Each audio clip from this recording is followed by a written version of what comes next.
The time is now for dark secrets to come to light. Our world is in chaos, and only an elite few know the truth behind the scenes. There is an invisible and powerful force working in the shadows, manipulating the masses to control our world. Do you have what it takes to build your cabal, defeat your enemies, and become the powers that be?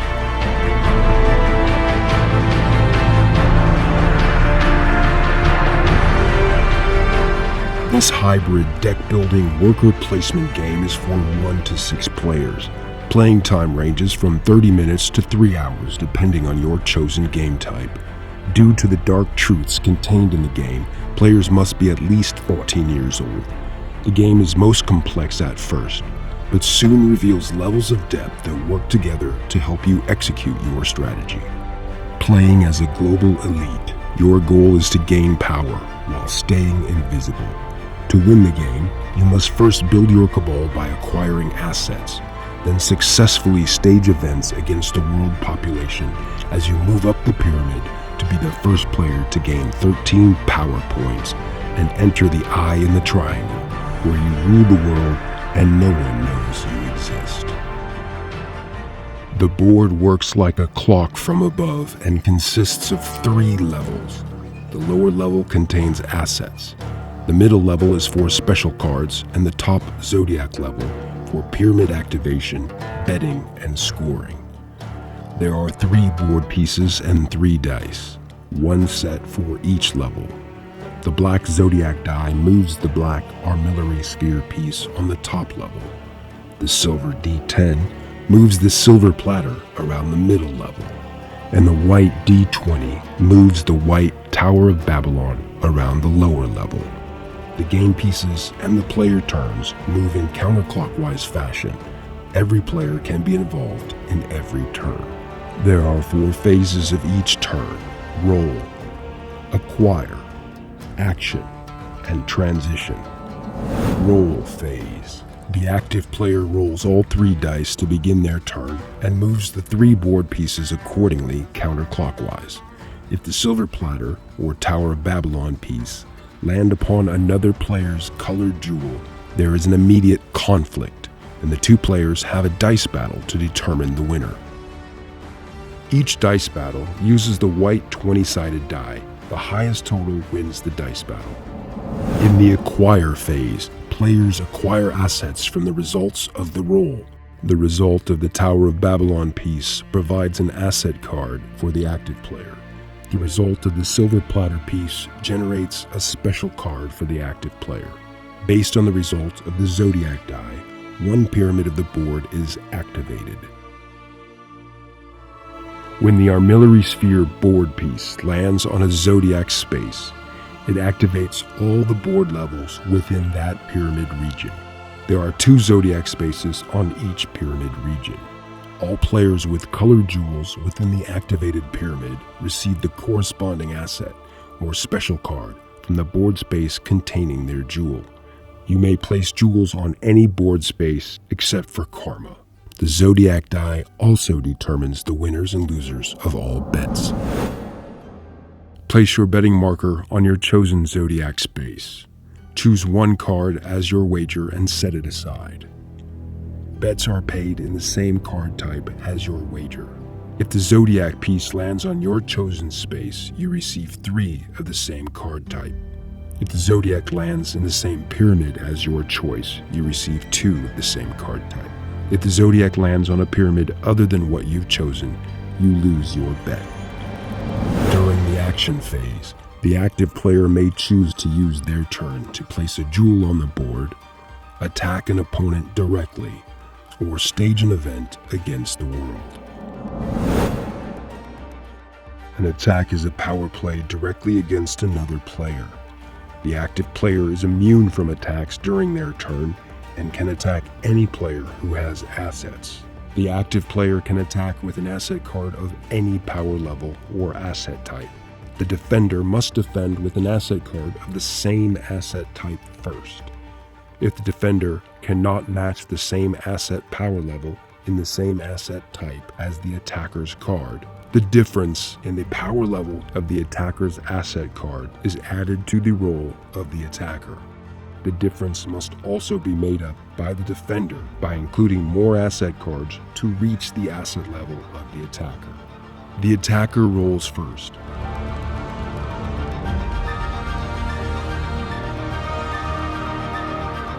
The winner of the attack gains 1 power point, acquires the enemy's asset cards used in the attack, draws favor card, and gives 1 visibility point to the loser. A power play against the world population is called an event and can only be staged by the active player. An event can gain you from 1 to 6 power points and 0 to 6 invisibility points. Each event requires an event card as your recipe. Asset cards serve as the ingredients to stage an event. You must use the corresponding asset cards to match the power points of your event card. The full chart of assets for events is shown. In this example, the event card has a power level of 4 and a visibility of 2. The power level 4 requires 4 suits: human, agency, esoteric, secret society. There are control type roll modifiers. Example, the player rolls an 8 and adds 2 roll modifiers from the event card by using the 2 asset types that contain the control types available, 1 for social and 1 for population. This makes a total roll of 10. The active player chooses a passive player as their enemy for the battle, who will roll in defense of the world. The active player rolls first to stage an event. A dice battle determines if the event is successful. If the active player wins the event, the player gains the power points listed on the event card, pulls a new event card, and pulls a favor card. And all the other players will gain 2 visibility points. All asset cards and the event card are placed at the bottom of the deck. In an event, if you roll to defend the world and win, you add 1 jewel to the board, pulls a favor card, and the active player will gain visibility points. The transition phase occurs after the action is completed and before the next player rolls. All players may bet by placing their betting marker on a zodiac space and setting aside their wager. This is also the time you can move your jewels to prevent a forced conflict. At the start of the game, each player receives 3 asset cards of all 6 suits, 3 event cards, and 3 favor cards. Before the first turn, each player places 3 of their colored jewels on the board. The first on the human asset board space in their pyramid, the second on the event board space in their pyramid, and the last one on any other open space on the board except for karma. The oldest player rolls first with all 3 board pieces on the leftmost space in their pyramid. Turns continue in counterclockwise manner.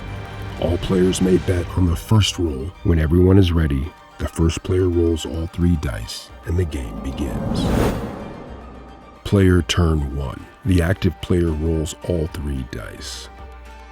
Player 1 moves the white Tower of Babylon around the lower level, the silver platter around the middle level, and the black armillary sphere piece on the top level. Player 1 acquires 1 asset card from the Tower of Babylon piece.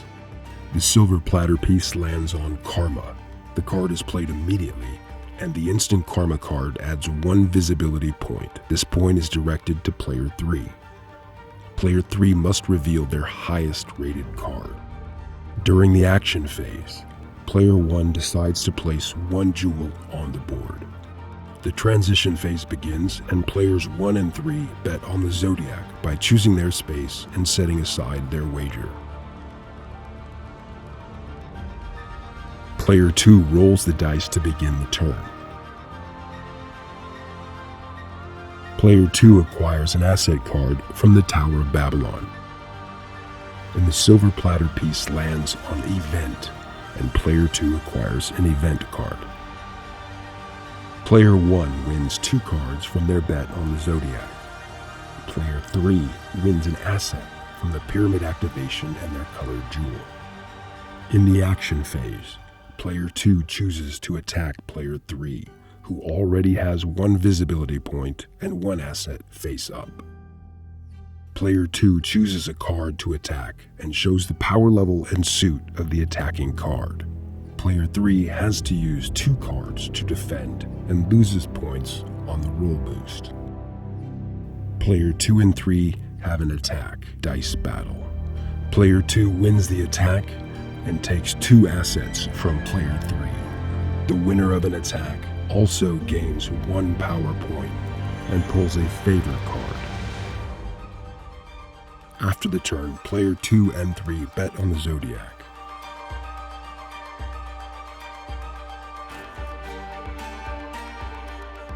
Player 3 rolls and wins the Zodiac exact bet, acquiring 3 assets. Player 3 then decides to stage an event. The event is a power level 4, and the visibility is 2. The power level 4 requires 4 suits: human, agency, esoteric, secret society. There are control type roll modifiers. A dice battle determines if the event is successful. Player 3 wins the event and moves power points and adds visibility to other 2 players, and they are forced to show their asset cards.